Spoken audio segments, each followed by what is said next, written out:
Hello everyone, मैं are के sir. मैं एक बार फिर से आपका बहुत बहुत स्वागत करता हूं दोस्तों अपने इस यूट्यूब के प्लेटफॉर्म पे जिसका नाम है हिंदी प्रैक्टिस किंग। तो आइए दोस्तों, हम लोग रीतिकाल के प्रश्नों को सॉल्व कर रहे हैं। तो ज़्यादा देर ना करते हुए हम लोग सीधे अपने प्रश्नोत्तरी पे बढ़ चलते हैं। तो जैसा कि आप लोग को ज्ञात ही होगा कि इस चैनल पर आपको UP TGT, PGT, LT grade, GIC, diet प्रवक्ता, सहायक आचार्य, नेट जेआरएफ से रिलेटेड पूरे ऑल इंडिया में आने वाले जितने भी हिंदी के एग्जाम्स हैं उन सारे एग्जाम्स को हिट करते हुए हम लोग सीधे अपने प्रश्नोत्तरी पे बढ़ चलते हैं। तो चलिए, रीतिकाल के सारे प्रश्न हम लोग देख रहे हैं। तो रीतिकाल के प्रश्न आप लोग के सम्मुख प्रस्तुत हो चुका है। बताइए इस प्रश्न का सही जवाब क्या होगा। प्रश्न है, भूषण के काव्य की भाषा क्या है। बताइए, भोजपुरी है या राजस्थानी है या फिर अवधी भाषा है या फिर ब्रज भाषा है। इसका सही जवाब हो जाएगा ऑप्शन डी, ब्रज भाषा इज द राइट आंसर। किनकी? भूषण की रचनाओं की भाषा क्या है? ब्रज भाषा। ये कितने भाई थे? ये लोग 4 भाई थे। कितने भाई? 4। नाम क्या है सभी लोग का? एक लोग का नाम है मतीराम। एक लोग दूसरे जो भाई उनका नाम है चिंतामणि। क्या नाम है? चिंतामणि। और जो तीसरे भाई है उनका नाम है, क्या नाम है? तीसरे एक लोग तो भूषण हो गए और एक लोग हैं जटाशंकर त्रिपाठी। क्या नाम है? जटाशंकर त्रिपाठी। याद रखिएगा, अच्छा प्रश्न है। इस प्रश्न का सही जवाब ऑप्शन डी हो जाएगा। इनकी रचनाएं कौन कौन सी हैं भूषण की? एक तो शिवा बावनी है, बहुत मोस्ट इम्पॉर्टेंट है शिवा बावनी, और दूसरी है छत्रसाल दशक। क्या नाम है? छत्रसाल दशक। छत्रसाल दशक इनकी मोस्ट इम्पॉर्टेंट ये दोनों रचनाएं हैं। ये दोनों वीर रस से ओतप्रोत हैं। आचार्य रामचंद्र शुक्ल ने भूषण के बारे में कहा है कि भूषण के वीर रस के उद्गार सारी जनता के हृदय की संपत्ति हुए। कौन? भूषण जी। अगला प्रश्न है, पद्माकर का सर्वश्रेष्ठ ग्रंथ किसे माना जाता है। बताइए, प्रबोध पचासा को या भूमिजा को या फिर गीतावली को या नल दमयंती को। बताइए, पद्माकर का सर्वश्रेष्ठ ग्रंथ कौन सा है। इसका सही जवाब हो जाएगा प्रबोध पचासा। कौन सा ग्रंथ है पद्माकर का? प्रबोध पचासा इनका मोस्ट इम्पॉर्टेंट ग्रंथ है। भूमिजा किनका है? भूमिजा नागार्जुन जी का है। किनका है? नागार्जुन जी का यह जो है रचना है। और गीतावली तो आप लोग जानते हैं, वहीं जाने माने पुराने पहचाने तुलसीदास। कौन? तुलसीदास। और नल दमयंती किनकी रचना है? यह रवि वर्मा के। किनकी? राजा रवि वर्मा। राजा रवि वर्मा की यह रचना है, याद रखिएगा। अगला प्रश्न है, आचार्य रामचंद्र शुक्ल भक्तिकाल सगुण धारा फुटकल रचनाएं शीर्षक के अंतर्गत परिगणित किस कवि के लिए यह कहा है। कथन है इनका, आगे डाट है, उसके बाद है कि इनको कभी हृदय कभी नहीं मिला था, उनमें वह हृदयता नहीं थी, सहृदयता यानी कि अच्छी हृदयता न थी, न भावुकता ही थी जो एक कवि में होनी चाहिए। वे संस्कृत साहित्य के सामग्री लेकर अपने साहित्य और रचना कौशल की धाक जमाना चाहते थे। किनके बारे में कहे हैं शुक्ल जी? बताइए, गंग कवि के बारे में कहे हैं या फिर भिखारी दास के बारे में कहे हैं या फिर केशव दास के बारे में कहे हैं या फिर रहीम दास के बारे में कहे हैं। इस प्रश्न का सही जवाब हो जाएगा ऑप्शन सी। कौन हो जाएंगे? केशव दास। केशव दास के बारे में कहे हैं कि केशव दास को कभी हृदय कभी नहीं मिला, उनमें वह सहृदयता और भावुकता नहीं थी जो एक कवि में होनी चाहिए। वह तो संस्कृत साहित्य के सामग्री को लेकर अपनी रचना का धाक जमाना चाहते थे। ऐसा किनके बारे में कहे हैं? केशव दास के बारे में शुक्ल जी कहे हैं। अगला प्रश्न है, रचना काल के अनुसार निम्नलिखित काव्य कृतियों का सही क्रम क्या है। कौन काव्य कृति पहले रची गई, कौन उसके बाद, ऐसे आपको बताना है। आप लोग लगे हाथ बताइए। ललित ललाम किनकी रचना है? भाव विलास किनकी रचना है? श्रृंगार निर्णय किनकी रचना है? जगत विनोद किनकी रचना है? बताइए। चलिए देख लेते हैं हम लोग। ललित ललाम यह जो है 1664 ईस्वी में रचित है। कब है? 1664 ईस्वी में रचित है। किनके द्वारा? मतीराम के द्वारा। किनके द्वारा? मतीराम के द्वारा रचित है। भाव विलास कब रचित है? देख लेते हैं हम लोग। भाव विलास 1689 ईस्वी में। कब? 1689 ईस्वी में रचित है, कवि देव के द्वारा। भाव विलास किनका है? कवि देव का है। श्रृंगार निर्णय किनका है? यह भिखारी दास का है। कब रचित है? 1750 ईस्वी में। किनके द्वारा? भिखारी दास के द्वारा। भिखारी दास के द्वारा। जगत विनोद किनके द्वारा रचित है? यह पद्माकर के द्वारा रचित है। किनके द्वारा? पद्माकर के द्वारा रचित है। और कब रचित है? यह 1803 से 1821 ईस्वी के बीच रचित है। 1803 से 21 के बीच रचित है। ज्ञात मतलब ज्ञात नहीं है कि कन्फर्म नहीं कि इसी सन में रचित है, इसी के बीच इसको माना जाता है। तो देख लेते हैं। सबसे पहले 1664, 1689, 1750, 1803 बिल्कुल सही जवाब है। Option A is the right answer हो जाएगा। सीधे यहीं प्रश्न मिल गया, यही ऑप्शन राइट आंसर है, याद रखिएगा। और जो कवि देव हैं इनका मूल नाम देवदत्त है। कवि देव हैं, इनका मूल नाम क्या है? इनका मूल नाम देवदत्त है, याद रखिएगा। देवदत्त इनका मूल नाम है और ये आचार्य और कवि दोनों रूप में प्रसिद्ध हैं, याद रखिएगा। अगला प्रश्न है, नहीं नहीं कर थोरी मांगे सब देन कहें, किस कवि की पंक्ति है? आलम की, या ठाकुर जी की, या कुलपति मिश्र की, या फिर सेनापति जी की? यह पूर्ण पंक्ति ऐसे है कि नहीं नहीं कर थोरे मांगे सब देन कहें, मंगन को देखिपट देत बार बार। इसका सही जवाब हो जाएगा सेनापति की। सेनापति जी कहते हैं कि सब लोग कहते हैं कि भगवान तुम मांगते हो सब कुछ देते हैं, लेकिन ये कहते हैं कि नहीं नहीं मैं थोड़ा ही भी मांगता हूँ या फिर नहीं मांगता हूँ तो भी भगवान देते हैं। ऐसे कहते हैं कौन? सेनापति जी। सेनापति की कितनी रचनाएं हैं? 2 रचनाएं बहुत फेमस हैं। एक तो हो जाएगा कवित्त रत्नाकर, एक रचना इनकी है कवित्त रत्नाकर, और एक इनकी रचना है काव्यकल्पद्रुम। कौन सी रचना है? काव्यकल्पद्रुम। काव्यकल्पद्रुम इनकी रचना है, याद रखिएगा। अगला प्रश्न है, सुजान विनोद किनकी रचना है? बताइए, देव की है, या घनानंद जी की है, या चिंतामणि जी की है, या पद्माकर जी की है? बताइए इस प्रश्न का सही जवाब क्या हो जाएगा?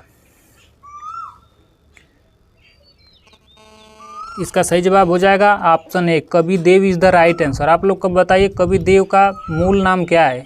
अभी जस्ट मैं बताया हूँ, क्या है? देवदत्त। देवदत्त इनका मूल नाम है। इनकी एक रचना है काव्य रसायन, और दूसरी रचना कौन है? बताइए आप लोग, बताइए दूसरी रचना कौन सी है? एक तो इनकी रचना है काव्य रसायन। काव्य रसायन याद रखिए, इनका जो है काव्य रसायन है, और मैं क्या पीछे जस्ट बताया हूँ काव्य कल्पद्रुम और कवित्त रत्नाकर किनकी है? सेनापति की है, याद रखिएगा। थोड़ा सा बस अंतर है, यहाँ पे इनका रसायन ऐसे याद रखिएगा। देव लोग क्या करते हैं? रासायनिक चीज़ से दूर रहते हैं। उनको क्या चाहिए? तेज पत्ता कह रहा हूँ, क्या चाहिए? बेल पत्ता चाहिए।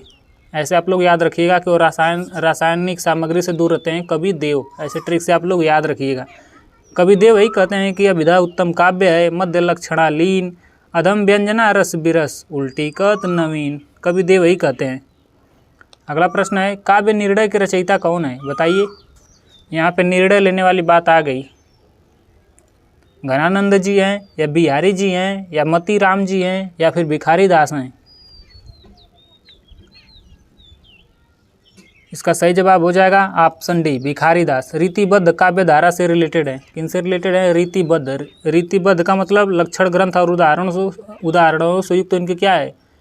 इनके ग्रंथ हैं। रीतिबद्ध काव्य धारा, ऐसे आप लोग याद रख सकते हैं कि लक्षण ग्रंथ। रीतिबद्ध में आप लोग याद रखिएगा कि लक्षण ग्रंथों की रचना होती है जो उदाहरण सहित होती है, ऐसे याद रखिएगा।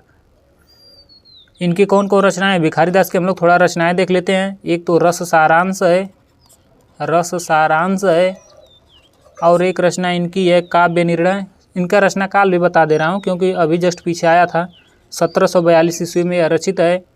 अगली एक रचना इनके काव्य निर्णय, यह किनकी रचना है? देख ही रहे हैं आप लोग, भिखारी दास की है काव्य निर्णय, यहीं पूछा गया है। यह कब रचित है? यह 1746 ईस्वी में रचित है। एक है इनका श्रृंगार निर्णय जब भी आ जाए तो आप लोग लगा दीजिएगा भिखारी दास को। श्रृंगार निर्णय यह कब है? यह 1750 ईस्वी में है, याद रखिएगा। भिखारी दास की बहुत सारी रचनाएं हैं जिसमें कुछ मुख्यतः रचनाएं यही हैं। इसी तरह आप लोग सुजान सार बताइए किनकी रचना है? सुजान के बारे में मैं बताया हूँ कि हित सुजान, सुजान सार, सुजान सागर किनकी रचना है? घनानंद की रचना है। सुजान क्योंकि उनकी प्रेमिका का नाम था इसीलिए। अच्छा आप लोग बताइए सुजान विनोद किनकी रचना है? इसी से मिलता जुलता नाम है, सुजान विनोद। जस्ट मैं इसके पिछला ही प्रश्न रहा, किनकी रचना है? देव की, या फिर इन्हीं को देवदत्त भी कहते हैं। मूल नाम क्या है? देवदत्त है। चलिए अगले प्रश्नों की ओर बढ़ चलते हैं हम लोग। अगला प्रश्न है, केशव दास किस राजा के आश्रय में थे? बताइए, बूंदी के राजा भाव सिंह के, या फिर छत्रसाल के, या ओरछा के राजा इंद्रजीत सिंह के, या फिर शिवाजी के? बताइए इस प्रश्न का सही जवाब क्या हो जाएगा। यहाँ केशव दास के बारे में पूछा है, भूसड़ के बारे में नहीं पूछा है कि आप छत्रसाल या फिर शिवाजी लगाएंगे। किनके जो है संज्ञान में रहे? इंद्रजीत के। इंद्रजीत नामक राजा के संज्ञान में कौन रहे? केशव दास रहे। इनके द्वारा बहुत सारी रचनाएं रचित है केशव दास के बारे में, जैसा थोड़ा सा हम लोग बता दे रहे हैं। जैसे कवि प्रिया, रसिक प्रिया, रामचंद्रिका, विज्ञान गीता, रतन बावनी, ये सब किनकी रचनाएं हैं? सब केशव दास की। लिख देता हूँ ताकि आप लोग को याद रहेगा।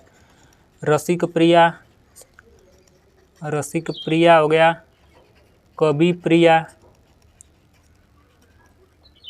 विज्ञान गीता,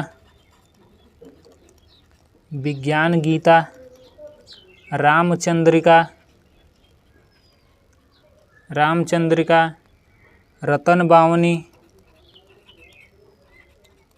याद रखिएगा, बहुत सारी रचनाएं इनकी है। बिहारी ने अपने काव्य में किस छंद को अपनाया है? बताइए, बिहारी के बारे में पूछा है। रीति सिद्ध काव्य धारा से रिलेटेड हैं, एकमात्र यही है बिहारी जी। इनकी रचना है बिहारी सतसई। कौन सी एकमात्र रचना इनकी है? बिहारी सतसई। बहुत अच्छे व्यक्ति हैं, बस एक ही रचना रखें। कौन? बिहारी सतसई। इसमें कितने दोहे हैं? 719 दोहे हैं।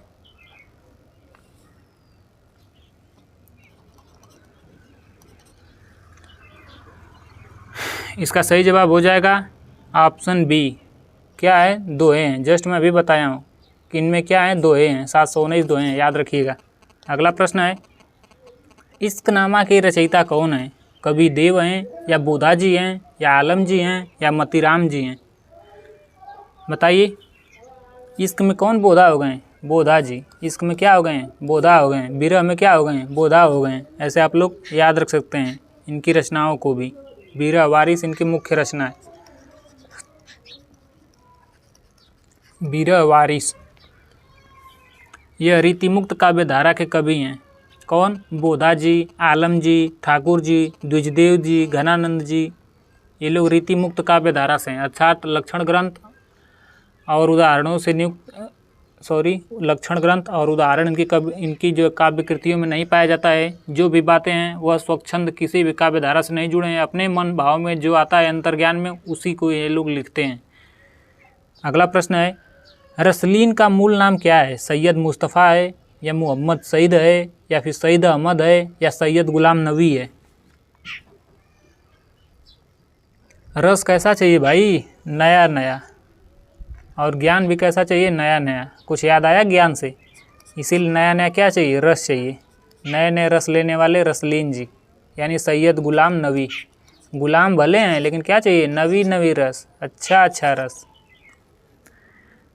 बाकी इनकी दो ग्रंथ बहुत महत्वपूर्ण हैं। एक तो अंग दर्पण है, एक रस प्रबोध है रसलीन जी का। कौन कौन है? एक तो अंग दर्पण है, अंग दर्पण, और एक है रस प्रबोध।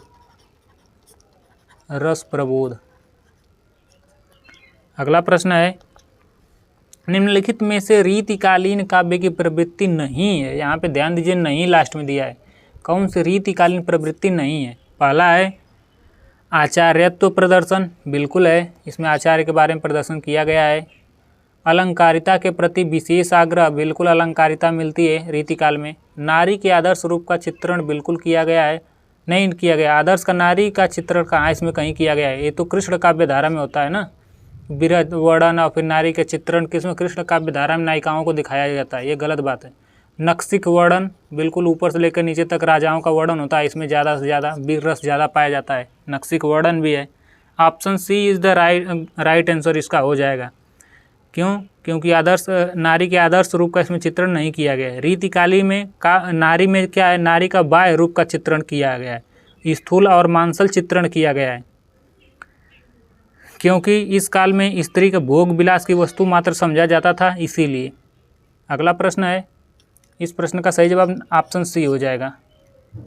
आदर्श रूप चित्रण नहीं किया गया क्योंकि उसमें भोग विलास की वस्तु समझा जाता है स्त्रियों को, किसमें? रीतिकाल में। यह रीतिकाल की बहुत विशेषता है। और कौन सा विशेषता इसमें है? ब्रज भाषा की प्रधानता बहुत ज़्यादा मिलती है। अगला प्रश्न है, मेरी भव बाधा हरव राधा नागरी सोई, जा तन की झाई परय श्याम हरित दुति होई। इसमें क्या नहीं कहा गया है, यही पूछा गया है, क्या इसमें नहीं कहा गया है। पहला है मन के कलुष को दूर करना, बिल्कुल बात है कि मेरी भव बाधा को हरो भाई, मेरे मन की जो बाधा है उसको हरो, बिल्कुल कहा गया है। दूसरा है गौरव वर्णी राधा की श्याम वर्णी होना, इसमें बिल्कुल नहीं कहा गया है, इसमें अपने से कहा गया है। इसमें कहा गया है, इसका मैं पहले आपको व्याख्या बता दे रहा हूँ। इस दुआ में, यह दुआ पहले तो बिहारी जी का है, किनका यह दुआ यहाँ पे लिख लीजिए कि यह दुआ बिहारी जी का है, अर्थात बिहारी सत्सई से लिया गया है। इसमें कहते हैं कि वो पहले तो इसमें कहा जाता है कि वो चतुर राधिका जी मेरे सांसारिक कष्टों को दूर करें, जिनकी पीली आभा वाले गोरे शरीर की झाई यानी प्रतिबिंब पड़ने से श्याम वर्ण कृष्ण हरित वर्ण की दूती वाले अर्थात हरे रंग के हो जाते हैं, अर्थात श्री कृष्ण की फीकी कांति वाले हो जाते हैं। बिहारी जी ऐसा कहते हैं। तो इसमें कहीं भी गौरववर्णी राधा के बारे में नहीं कहा गया है, इसमें खुद के बारे में कहा गया है कि मेरी भव बाधा हर लो भाई। श्याम रंग का हरित वर्ण होना, इसमें बिल्कुल कहा गया, अभी मैं बताया हूँ। कृष्ण की कांति कम होना, बिल्कुल सही बात है। इसमें राधा के बारे में कहा गया है कि मेरी भव बाधा हरव राधा नागरी सोई। इस तरह से इस प्रश्न का सही जवाब एक ऑप्शन बी हो जाएगा। Option B is the right answer हो जाएगा। इस प्रश्न का सही जवाब ऑप्शन बी हो जाएगा। अगला प्रश्न है शनि कज्जल चस जस लगन उपज्यो सुदिन सनेहु क्यों न नृपई हवय भोगवय लई सुदेशु सबुधि। इस दोहे में बिहारी की पहले तो यह दुआ यहाँ दिया गया है, किसका दुआ बिहारी के। इसमें विशिष्ट ज्ञान का परिचय प्राप्त होता है, अर्थात किस क्षेत्र का ज्ञान इस पंक्ति में दिया गया है। भक्ति विषयक ज्ञान दिया गया है, या चिकित्सक विषयक ज्ञान दिया गया है, या फिर ज्योतिष विषयक ज्ञान दिया गया है, या फिर प्रकृति विषयक ज्ञान दिया गया है, बताइए। इसमें कहा क्या गया है। इस प्रस्तुत दोहे में सखी नायिका से कह रही है कि शनि ग्रह के नेत्र रूपी मीन राशि में स्थित होने से शुभ मुहूर्त में जो स्नेह रूपी शिशु उत्पन्न हुआ है वह आगे चलकर राजा होकर पूरे संपूर्ण शरीर रूपी इस प्रदेश को क्यों नहीं भोगेगा। इस दोहे में जो सखी है, सखी अपनी जो वाक चातुरी के द्वारा नायिका हृदय के नायक के प्रति प्रेम उत्पन्न करने का प्रयास करती है। वह कहती है, दूसरे शब्दों में कहती है कि शनि ग्रह जब मीन राशि में हो उस समय जो शिशु जन्म लेता है वो बहुत ज्योतिष के अनुसार बहुत ही कीर्तिमान राजा होता है। तो इसमें किसके माध्यम में बताया गया है, ज्योतिष विषय के माध्यम में बताया ना। ज्योतिष ग्रंथ में बताया गया है कि जो लड़का जब शनि ग्रह मीन राशि में होते हैं उस समय जन्म लेता है वह जो क्या होता है, बहुत राजा होता है, शक्तिशाली होता है, कीर्तिमान होता है। तो इसमें ज्योति विषय ज्ञान के बारे में बताया गया है। अगला प्रश्न है तो परवारो उर्वशी सुनी राधिकी सुजान तू मोहन की उर्वशी वैरु उर्वशी समान। इसमें रत्नाकर जी ने उर्वशी का क्रमशः क्या क्या अर्थ लिया है, बताइए। यहाँ पे रत्नाकर जी का यह दोहा है। ऐसे तो आप लोग पहले यही ध्यान दीजिएगा, एक प्रश्न यही पुटअप हो गया कि यह दोहा किनका है, रत्नाकर जी का है। इसमें उर्वशी के बारे में पूछा गया है कि उर्वशी का मतलब क्या क्या होता है। अप्सरा विशेष होती है, या फिर उर में बसने वाली होती है, या फिर भूषण विशेष होता है, बताइए। इसी को आगे पीछे करके पूछा गया है। एक है उर में बसी, एक है अप्सरा विशेष, एक है भूषण विशेष। इसमें क्रमशः पूछा गया है, जो उर्वशी यहाँ भी आया है, शब्द यहाँ भी आया है, यहाँ भी आया है, इसका मतलब क्या है, यही पूछा गया रत्नाकर जी के बारे। पहले तो आप लोग जब समझिए कि इसका मतलब क्या होगा, तभी तो आप लोग बता पाएंगे। इसका मतलब है कि इस दोहा में कृष्ण कहते हैं कि हे सुजान राधिका, तुम यह समझ लो कि मैं तुम्हारे रूप सौंदर्य पर उर्वशी जैसी नारी को भी न्यौछावर कर सकता हूँ। कारण यह है कि तुम मेरे हृदय में वास करने वाली हो। जिस प्रकार उर्वशी नामक आभूषण हृदय में निवास करता है, उसी तरह तुम हमारे हृदय में रहती हो। कौन? कृष्ण जी कहते हैं। किनसे? राधा जी से। तो पहला इन्होंने क्या कहा है, पहला तो इन्होंने कहा है कि क्या इसमें कहा गया है पहले, हाँ पहले इसमें कहा गया है कि पहले तो अप्सरा विशेष के बारे में बताया गया है। यहाँ पे तो परवारो उर्वशी, यानी उर्वशी नामक अप्सरा क्या करूँ, निछार कर दूंगा। तो यहाँ पे अप्सरा के बारे में बताया गया है। फिर सुनी राधिके सुजान तू मोहन की उर्वशी, यानी कि जो हृदय में तुम बसती हो, यानी कि उर में बसी यहाँ पे दिया है उर्वशी। और फिर क्या, आभूषण के समान, तो यहाँ पे भूषण विशेष, भूषण का मतलब आभूषण। तो इस तरह से option A is the right answer इसका हो जाएगा। क्या हो जाएगा? Option A is the right हो जाएगा। अगला प्रश्न है, बिहारी के इस दोहे में भक्ति का संदर्भ नहीं है। बताइए, बिहारी का पहले तो यह सारा दोहा है, इसमें कौन सा एक भक्ति नहीं, एक में भक्ति नहीं है, बाकी तीन में क्या है? भक्ति है। पहला है, जम करि मुँह तरवारी परियो ई धरय चित लाऊं विषय तुषा परिहरि अजव नर हरि के गुण गाऊं। यहाँ पे दिया है नर हरि के गुण गाऊं, तो आप लोग देख रहे हैं कि इसमें भक्ति भाव है। मेरी भव बाधा हरव राधा नागरी सो, यहाँ पे राधा से करें मेरी भव को भाई बाधा हरो, तो राधा खुद ही भगवान में आ जाते हैं, बिल्कुल ये अभी भक्ति विषय का है। तीसरा है, अजव तरे अन्यायी रहियो सूती सेवक ही करंग, बिल्कुल सेवक सेवत क्या है? यह सब क्या है? सेवक की बात आ गई, या फिर उसी को यहाँ पे ब्रज भाषा में सेवक कहा गया है। अब सेवक कई किन के होते हैं? भगवान के ही होते हैं। नाक बास बेसरी लयो बसी मुकुतन के संग, तो इसमें भक्ति भाव है। यहाँ पे क्या है? फिर फिर चितूत ही रहतू टूटी लाज की लाव अंग अंग छवि जौर में भयो भौर की नाव। यहाँ पे नहीं, भक्ति भाव नहीं है। यहाँ पे क्या है? सखी अपनी जो स्नेह दशा का वर्णन कर रही है, तो ऑप्शन डी इसका क्या हो जाएगा? राइट आंसर हो जाएगा। बाकी तीनों में क्या है? भक्ति भाव है।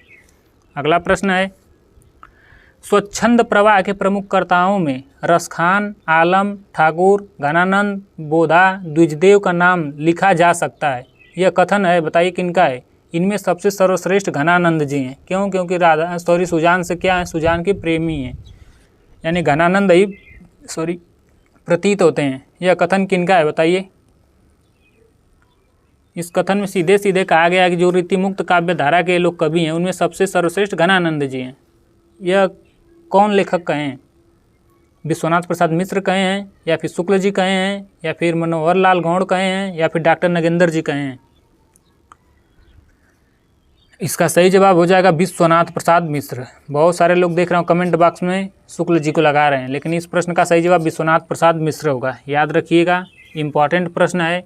घनानंद को रीतिकाल का साक्षात रसमूर्ति तथा प्रेम का पीर कवि कहा जाता है, याद रखिएगा। अगला प्रश्न है, मीत सुजान अनीत करो जिन हा न हुजियो मोही अमोही ढीठ कव और कहू नहीं ठौर फिरी दृग रावरे रूप की दोही एक विशास की टेक गए लगी आस रहे बस प्राण बटोही हव घनानंद जीव मूलन दई कित प्यासन मारत मोही। यानी सवैया छंद में यह कहा गया है। कौन सा छंद है? यहाँ पहले सवैया छंद है। यहाँ भी लिखा भी है, उक्त सवैया के संदर्भ में किस विकल्प के विरोधी भाव प्रस्तुत किया गया है? मीत अनीत, या फिर मोही अमोही, या फिर जीव मूल प्यासनी, या फिर ढीठी ठौर। बताइए किसमें विरोधी भाव नहीं है? देखिए यही प्रश्न ऐसे ही गलत होता है, इसमें कौन सा विरोधी भाव नहीं है? यहाँ पे मीत है, यहाँ पे अनीत है, बिल्कुल ब्रज भाषा में है, बिल्कुल विरोधी है। कौन सा है? मोही अमोही, बिल्कुल विरोधी दिख रहा है। जीवन मूल प्यासनी, बिल्कुल यह भी विरोधी है। ढीठी ठौर नहीं, ढीठी और ठौर दोनों क्या हैं? ये समरूप हैं, यानी कि धृष्ट और ये इसका ठौर मतलब ये ढीठ ही होता है। तो क्या हो जाएगा? Option D is the right answer. यहीं एक नहीं है, बाकी बिल्कुल विपरीत हैं। अगला प्रश्न है, निम्नलिखित में से कौन सा ग्रंथ केशव का नहीं है? रतन बावनी नहीं है, या विज्ञान गीता नहीं है, या फिर जहांगीर जस चंद्रिका नहीं है, या फिर भाषा भूषण नहीं है?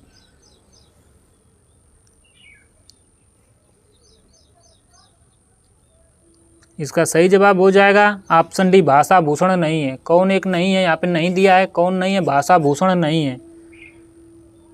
यह केशवदास का नहीं है, यहाँ पे केशवदास पूछा है, कौन केशवदास का नहीं? तो भाषा भूषण नहीं है। भाषा भूषण के रचनाकार कौन है? इसके रचनाकार है जसवंत सिंह। कौन है? जसवंत सिंह, याद रखिएगा। और जसवंत सिंह की और कौन कौन सी रचनाएं हैं जसवंत सिंह की? एक तो भाषा भूषण हो गया, एक हो गया इनका आनंद विलास, और एक इनकी रचना कौन सी? सिद्धांत बोध। कौन सी रचना है? सिद्धांत बोध। चलिए अगले प्रश्नों की ओर बढ़ चलते हम लोग। अगला प्रश्न है, रीतिकाल के कौन से प्रसिद्ध कवि भारतेंदु के पिता थे? बताइए। जो आधुनिक काल के प्रणेता कहे जाते हैं भारतेंदु जी, उनके पिता कौन थे? गिरधर कविराय थे, या गोपाल चंद्र गिरधर दास थे, या फिर केशव दास थे, या फिर बेनी प्रवीण थे?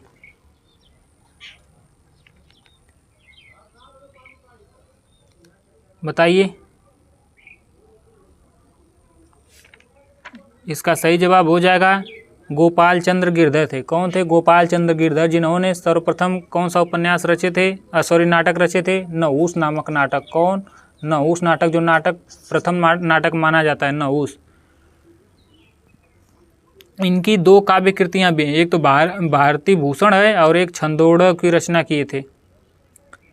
केशवदास के बारे में क्या कहा जाता है? शुक्ल जी इनको क्या कहते हैं कि ये कठिन काव्य के प्रेत हैं।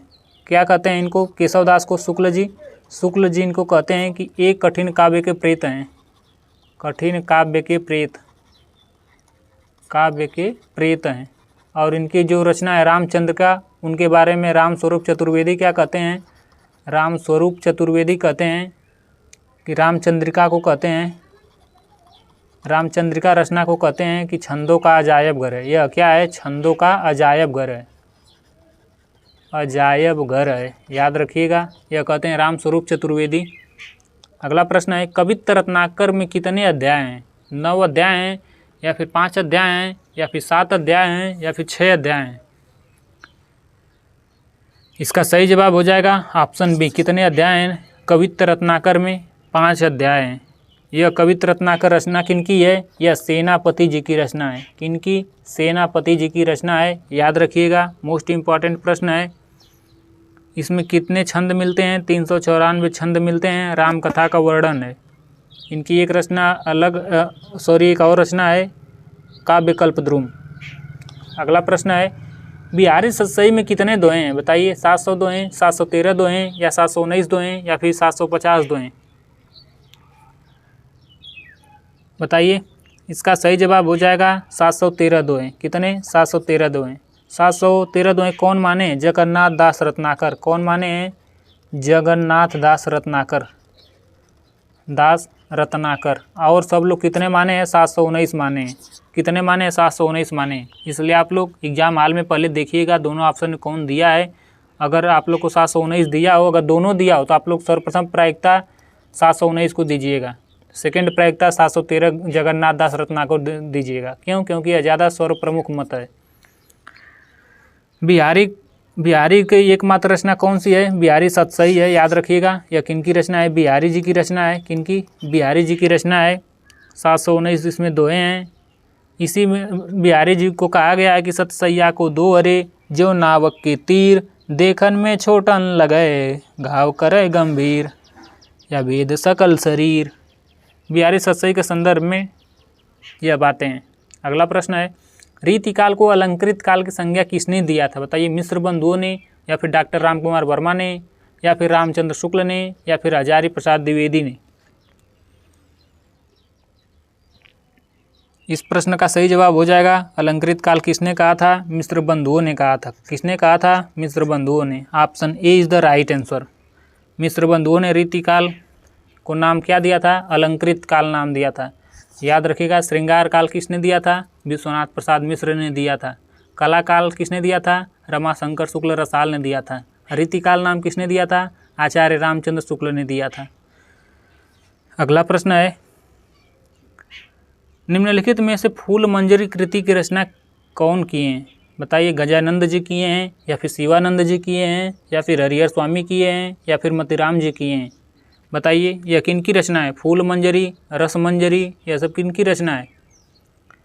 यह सब है मतीराम की। किन की रचना है? मतीराम की। Option D is the right answer. किन की रचना है? मतीराम की। इसमें कितना दोहा है? इसमें 60 दोहा है, याद रखिएगा।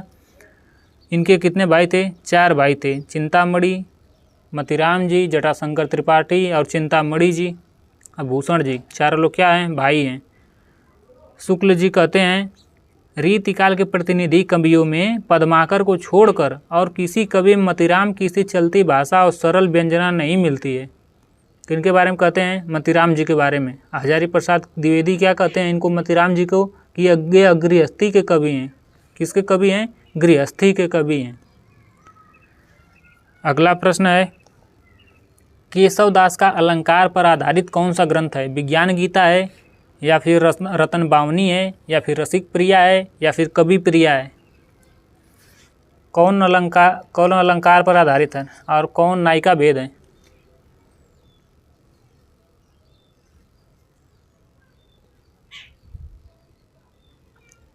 इसका सही जवाब हो जाएगा option D is the right answer. कौन? कवि प्रिया। कवि प्रिया क्या है? अलंकार पर आधारित है, याद रखिएगा।